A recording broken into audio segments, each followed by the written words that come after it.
యథార్థం చెప్తున్నాను ఇవాళ.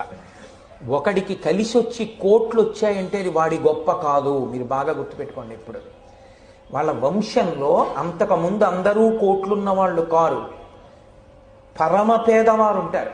కానీ ఎప్పుడో అప్పుడు ఆ వంశంలో తండ్రో తాతో ఎవరో ఒళ్ళంతా చెమట పట్టేటట్టుగా కష్టపడి సంపాదించుకున్న 4 రూకలలో విశాల హృదయంతో పరమ ప్రేమతో ఎక్కడో అతిథికో భగవంతుడికో భగవద్భక్తుడికో తెలిసో తెలియకో యథార్థం చెప్తున్నాను ఇవాళ.